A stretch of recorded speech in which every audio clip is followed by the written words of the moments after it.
mago mag Pioula e kaunti ma Kisumu. To nyaka sani kama intiere gichiwo yo machalo nade, bende ginyalo miyo paro kotenore kod twak mango kawuono, mano mar report, mano mar NADCO, kata mano mar twak mar thek makoro bende oseyang ne jo Kenya. Degi wachango jodak ma Kisumu. Erokamano ahinya Cleophas, achiel kachiel kwa wuok e kaunti ma Kisumu e kar dak ma Nyamasaria ma an gi jopiny kae mondo golane pach kisone kod twak manyocha ogol kod jo-NADCO e wi gigo ma bende jo Kenya ne geno winjo gigo mopogore opogore, to wayudo ka nitiere kuonde ma bende jo-NADCO nomulo gino ma bende wada winjo ni to gin kotenore kod twak ma kamano kod duoko mar twakno. Ginya wachango kod kaka jopiny e wi twak ma kamano. Machiegni abo chako kodi Madam Apio. Nyocha National Dialogue Committee ne ogolo duoko gi e wi gigo mane gitwake mopogore opogore, kama wayudo ka ne gitwake mopogore opogore, ne giwacho ni ok ne gichope winjruok kaka ginyalo duoko weche mag osuru piny kowuok e atamalo 16 nyaka 8.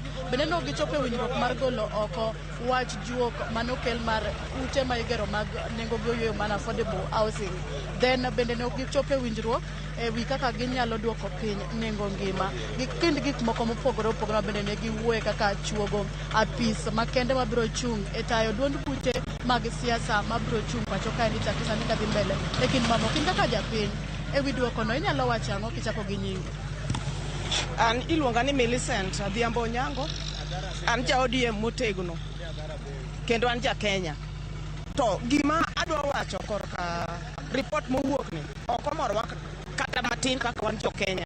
Wawinjo matek kendo wawinjo malit e ngimawa nikech cost of living mane waparo ni kata baba ne dhi wuoye maber mondo konyo kaka jopiny, baba ok owuoye gini maber. Koro wan gima waneno, wan ng'anye modwan wadoge matich ang'wen ka gini ok onyiswa maber, to wawuok mana ng'anyo nikech wahinyore gimoro amora, kata mana koro kata housing makoro gimedo ni jopiny hinyore. Iyudo kata payslip wawinjo matek, ing'adwa ma kata gima wadongo onge, ngima onge, wadhi matek, wawinjo matek. Koro kaka wanyalo konyore onge, baba kok nyal konyowa mawuog oko, kok onyal konyowa mawuog oko, to wan kaka jopiny wadhi wuok oko kendo wadok e ng'anyo. Joma tho biro tho, joma dong biro dong nikech wahinyore. Baba mondo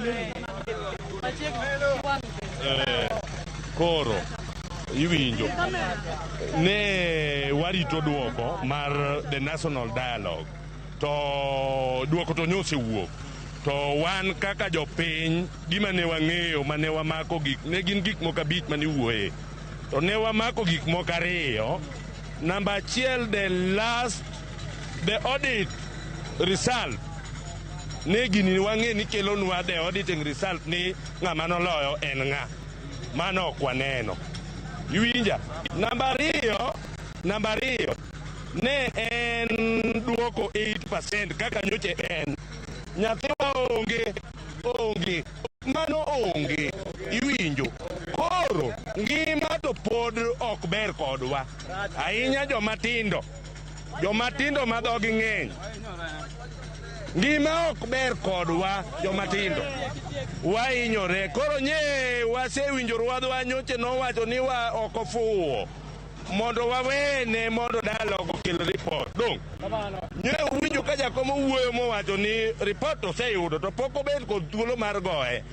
Dong kanye mwariti? To dong wan wang'eyo ni nyoche ng'ato ne lisasi omako kane wan godo an dinato, to gino naparo ni dhi address an ma gik makariyo go ema nye akawo wach report wach niya, wan kaka mayuth ma Kenya ka wawinjo sida mang'eny ahinya, waonge tije. Mar ariyo nyocha wago kura kuchwa ne warito baba oseduoko duoko ne wanyiso baba niya, ka onge wach manye duoko ne report dich ang'wen jodoge ng'anyo nikech wan yudhe wawinjo marach. En wach achiel. An nyinga iluonga ni Felix Ochieng, Adamola Mkae. Wach report mancho wuok adier mar Nyasaye. Report no nwarite, to kancho biro nwa kaka jopiny ka ok waneno gimomulo nwa. Report no kochoponwa a support Martha Karua 100%. Kaka report no kodonjo neno kaka wambo kodonjo nwa. Gik mane wadwaro kotimnwa kata achiel. Koro report no dhi konyowa gang'o. Ngima pod medo mana idho. Kawairo kamano. Wan ka ogudu mara.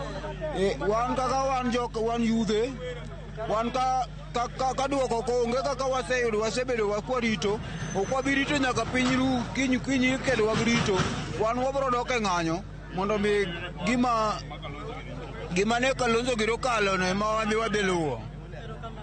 Mana mapia tieko kodi kamera. An iluonga ne Ondego. Wan kaka wan jo Azimio madongo motegno. Wan report no kwane ka odhi kodwa maber nikech wan koro gima Raila owacho no koro mane decision makata ka en koro lweny pinje mang'eny ikawo gi lweny kendo wan youth waikore ne lweny nyaka Raila donje State House. Erokamano ng'amogik mana mapiyo amako ninge kamera. Erokamano. Gima nyalo wacho wach dialogue report manyicho wuok the previous week en niya gicha nyisowa maber ni sani ng'ato ka ng'ato ibed ng'ama tin ibed ng'ama duong' nyaka imany gimichamo kendi kik warilai kuom josiasa. Joko oseloso mekgi. Report no diere mane gine committee allowance ne dabal ni chulo go surwa winjo bo gisenyama allowance orumo sani gima koro nyalo konyi en tiji matek wan ka nikech waonge tich de wan gi tich jomoko de ni nam sani puro jomoko de ni kinyozi liedo jomoko de ni tijgi mapile pile magitiyo koro gima timore ne ja Kenya masani many kaka nyalo survive mano kende jasiasa ro gikere la obe ibed ni ne Kenya Kwanza ibed ni ne Azimio ngima pod tek ibedo ku ibed jaluo ngima tek gima timre many kaka nyalo chiemo mano mondo romi. Mana kamano Cleophas paro mopogore opogore kiwinjo ka jopiny owacho ni gin ripod no onge gimokonyo kata achiel girito mana gima ogai mar Azimio bro wacho popo ni ji bro dok e ng'anyo to gin gi kore mar dok e ndara kata kamano gikwayo jopiny mondo oti matek mondo ng'i kaka nyalo konyore giwegi ni mar kamochope niendi en mana konyri kendi ka kamano taduoko ni e studio mondo idhi nyime kod thor wach ma wan go potino kod ripod nadiko Cleophas and Komi. Millicent Adhiambo, erokamano ahinya. Moro bende jatwak mokwongo ma yudo kar kanyo bende Millicent Adhiambo ma jaera mar ODM. Yude yo makare kendo ang' waweyi mondo